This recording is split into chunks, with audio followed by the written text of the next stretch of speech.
Pourquoi jouez-vous à des jeux vidéo?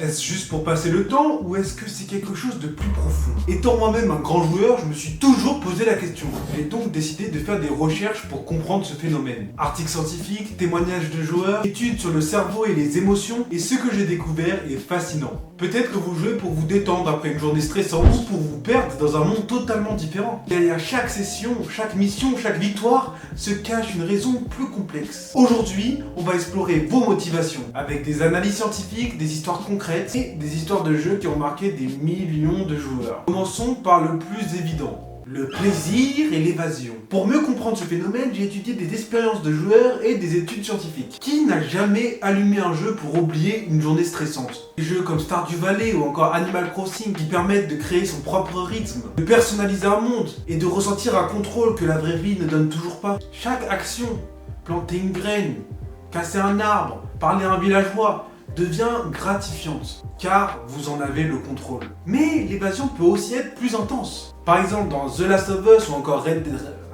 J'arrive pas à dire ce blaze. Par exemple dans The Last of Us ou encore Red Dead Redemption 2, chaque son, chaque dialogue, chaque image est là pour vous immerger complètement. Peut-être vous n'êtes plus dans votre salon ou devant votre ordi, vous êtes dans un nouveau monde et carrément le monde n'existe plus quand vous êtes dans ce genre de jeu. Une étude de l'université de Tampere en Finlande montre que ces expériences immersives réduisent le stress, améliorent l'humeur et donnent la sensation de contrôle qu'on raffole en tant qu'humain. En recherchant sur Reddit, etc., j'ai vu beaucoup de témoignages concernant l'immersion que procurait le jeu vidéo et notamment le fait que ça les déstressait. Par exemple, j'ai vu ce témoignage d'un joueur sur Reddit qui dit qu'après une longue journée de travail, il s'installait devant Animal Crossing et que c'était comme une thérapie pour lui. Et vous, quel jeu vous permet de souffler et de vous sentir vraiment détendu? Ensuite, j'ai voulu comprendre pourquoi certains joueurs sont attirés par la hype et le battage médiatique.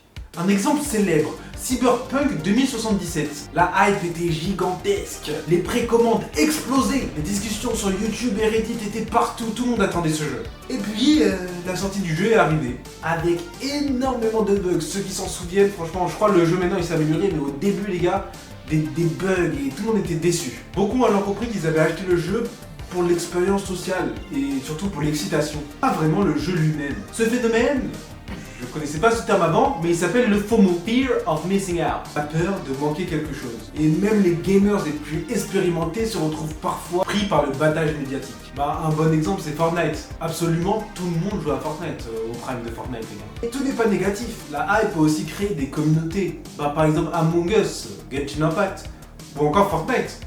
Ils ont vu des millions de joueurs se retrouver en même temps sur le même jeu, donc c'est incroyable. Pour partager des moments, etc.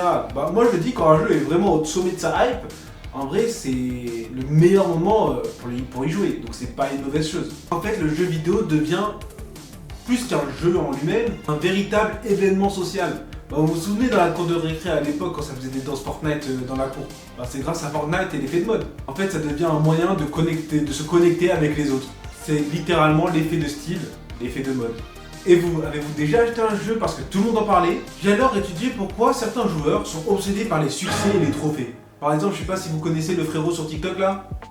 Je vous mets sa photo ici. N'hésitez pas à le suivre, il est super drôle ce mec. Lui il a platine je sais pas combien de jeux, énormément de jeux, il y en a plein qui sont obsédés par ça. Et la science nous explique. Chaque succès dans un jeu vidéo libère de la dopamine. Donc un neurotransmetteur lié au plaisir. Prenons Dark Souls par exemple, ou encore Elden Ring. Vous échouez 10, 20, voire 50 fois face à un boss. Puis enfin, vous le vainquez. Ce n'est pas seulement le triomphe qui est gratifiant. C'est le chemin, les essais, l'apprentissage, la progression. Ça vous rappelle quelque chose? L'effet Kaizen, Inoxtag vous manipule. Oui, un autre exemple qu'on pourrait citer, c'est Hollow Knight, où explorer chaque recoin du monde, trouver chaque secret et chaque easter egg devient une récompense en soi. Ces expériences créent un sentiment d'accomplissement réel. En scrollant sur Reddit, j'ai trouvé une histoire par exemple, qu'il avait passé plus de 15 heures sur un boss dans Sekiro, et que le moment où il réussissait, il s'est senti comme s'il avait accompli quelque chose de monumental dans la vie réelle. Et vous, quel est le dernier boss ou objectif qui vous a fait vibrer? Et pour plein d'autres joueurs aussi, le but du jeu c'est de devenir fort. Connaître le jeu à la perfection et le maîtriser. Pour m'en apercevoir, j'ai regardé des centaines de vidéos speedrun, etc. Et de joueurs pros et de joueurs experts. Et moi, les joueurs pros et joueurs experts, ça m'a toujours fasciné. Sur Elden Ring, CS, Mario Kart, Rocket League, Fortnite, League of Legends, on a toujours eu des joueurs pros dans les jeux vidéo. Pour ces joueurs, chaque détail compte. Les joueurs cherchent à comprendre, optimiser et repousser leurs limites. C'est notamment ce que décrit la psychologue Mihaly. Le nom s'affiche ici parce que c'est très dur à dire en vrai. Ce qu'on appelle le flow. Concentration totale, oubli du temps, immersion complète. C'est quelque chose d'addictif et extrêmement gratifiant. On en revient à la dopamine. Vous vous souvenez, l'hormone du plaisir. Un exemple concret que je peux vous donner, c'est par exemple le joueur qui a battu Super Mario 64 en 20 minutes.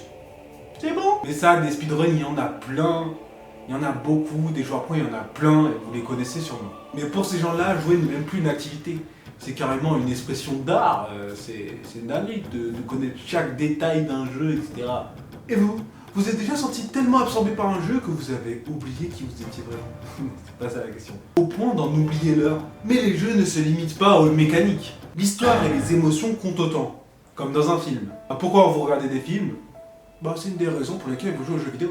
Par exemple God of War, The Last of Us ou encore Life is Strange, c'est littéralement des films en jeu. C'est des œuvres d'art qui vous touchent profondément. Dans God of War, c'est pas seulement le gameplay qui fait que vous jouez au jeu. C'est aussi l'histoire, la tragédie derrière la colère de Kratos, la relation avec son fils, la tension entre force et vulnérabilité, ou encore dans Life is Strange. Chaque choix moral vous oblige à réfléchir sur vos propres décisions dans la vie réelle. En tout cas, moi, c'est comme ça que je l'ai perçu. Une étude de l'université Rochester montre que les jeux immersifs renforcent l'empathie et l'engagement émotionnel. Les joueurs deviennent plus sensibles aux histoires et aux relations humaines. Parfois, plus qu'en regardant un film ou une série. Et vous, quel personnage de jeu vous a marqué au point de vous souvenir de lui même après avoir éteint la console? Alors, pourquoi jouez-vous? Pour vous évader, pour le défi, l'histoire ou pour la sensation de faire partie de quelque chose? Pour moi, les jeux valent la peine quand ils offrent un gameplay solide, des personnages mémorables, un monde vivant et une expérience mémorable. Et une expérience qui reste avec nous même après avoir éteint sa console ou son ordi.